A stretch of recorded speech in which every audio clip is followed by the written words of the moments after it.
The FCT Administration sealed off the Federal Ministry of Works, Federal Character Commission and Merit House, Maitama, this morning for owing the Abuja Environmental Protection Board 10 billion naira in waste collection bills. Hi, welcome to What's Happening. These are the top 10 stories now.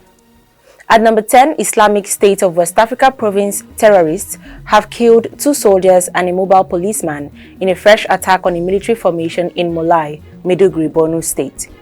A military source said the terrorists launched the attack in several gun trucks at about 6 p.m. on Monday.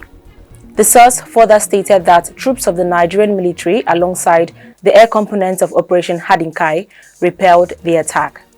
The terrorists reportedly engaged the troops in a gun battle for over an hour before air and land reinforcements repelled the attackers. The source said they killed 2 soldiers in the attack and 1 mobile policeman, but scores of them were killed by troops of the Nigerian military.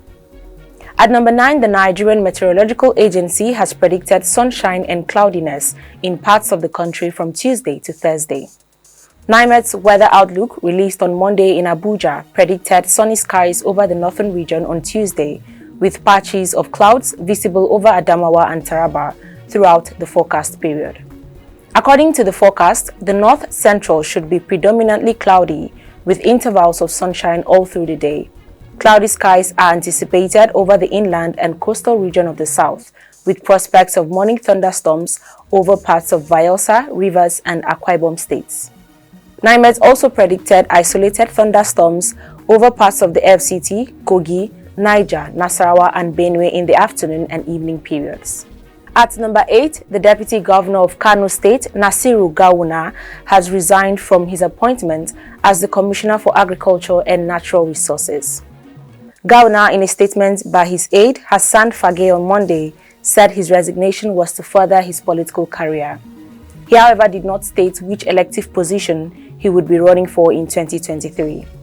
Similarly, the Commissioner for Health, Aminu Sanyawa, resigned his position. Sanyawa seeks to contest the House of Representatives from the Kunchi-Sanyawa constituency. Also, Ali Makoda, Chief of Staff to Kano State Governor, Kabiru Lakwaya, the Commissioner for Youth and Sports, and Mohammed Maikasua, Special Advisor to the Governor on Youth Enlightenment, tendered their resignations to contest various positions. At number 7, former Minister of Sports and Youth Development, Solomon Dalong, has domed the All Progressives Congress. Dalong, who served as Sports Minister in the first term of President Muhammadu Buhari, announced his resignation from the ruling party via a letter dated April 18, 2022. In the letter addressed to his ward chairman in Sabongida Ward, Langtang South Local Government Area of Plateau State, Dalong based his action on lack of internal democracy in the APC. Part of his letter says, "This is to convey my withdrawal of membership from the All Progressives Congress, with effect from the date of this notice. It is worthy to mention that recent developments in the party conflicts with my core principles and value, which defines the basis of allegiance to party. Of note is the fact that internal democracy is critical to survival of representative democracy, without which political participation remains a mirage." At number 6, the National Human Rights Commission in Adamawa State says it recorded 93 human rights violations between January and April 18, 2022. The acting coordinator of the commission in the state, Grace Mamza, disclosed this in an interview in Yola on Tuesday. She said that only 30 of the 93 cases are pending, while the remaining 63 cases have been handled and resolved.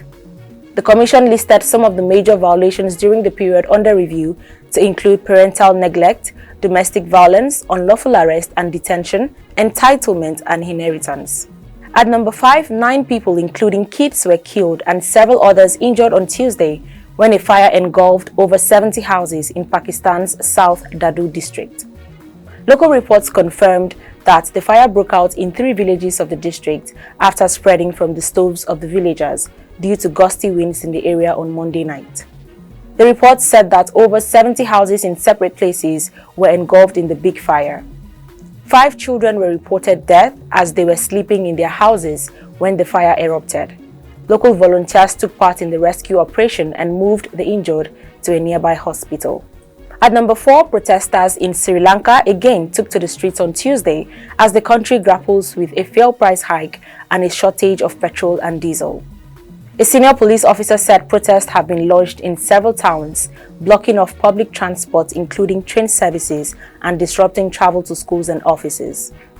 On Monday, the biggest fuel price hike was put in place, raising diesel prices by 64% and petrol by 33% per litre.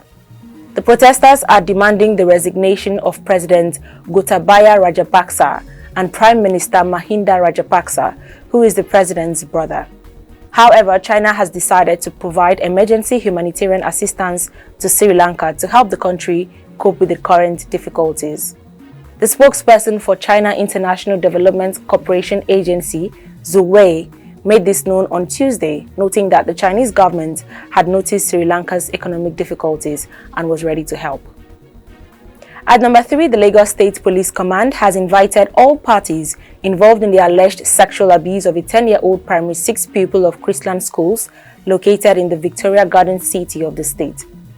The Lagos Police Public Relations Officer Benjamin Hundeyin said on Tuesday that all parties involved in the matter have been directed to report to the State Criminal Investigation Department, PANTI.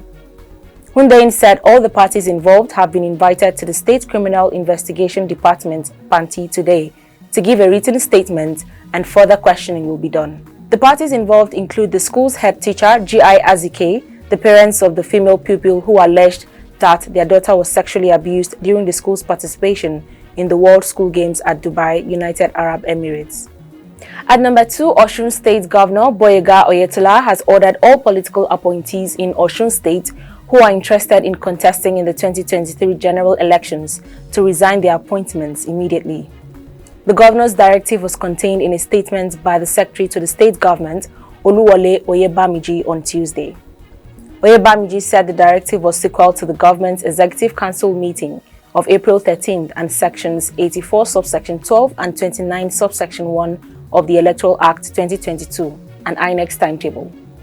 So far, no fewer than 53 commissioners and other aides of state governors have resigned from their positions ahead of the 2023 general elections. But some ministers and state governors have failed to do same. Minister of Transportation Rotimi Amechi, Attorney General of the Federation Abubakar Malami, Governors David Umahi, Nyesom Wike and others who have declared for elective positions are yet to tender their resignations from their current offices.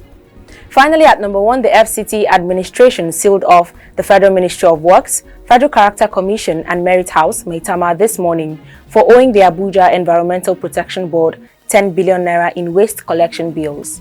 Addressing journalists during the exercise on Tuesday, the director of AEPB, Osilama Brahma, said the board provided waste management and other environmental services to the Ministry of Works, Federal Character Commission and others, which they have refused to pay for. Brahma said the AEPB tried to negotiate and even gave the government agencies a payment plan, but many of them refused to take the opportunity seriously. Some of the ministries and government-owned agencies identified to be indebted include the Federal Ministry of Works and Housing located at Mabushi, Federal Ministry of Defense, Federal Ministry of Health, Federal Character Commission, Federal Ministry of Trade and Investment, Federal Ministry of Education, Nigeria Security and Civil Defense Corps in Wuse, among others. That's all for today, but before I go, I would like to remind you that the 2023 general elections is drawing closer. Do not fail to get your permanent voters card. That's all for today. See you next time on What's Happening.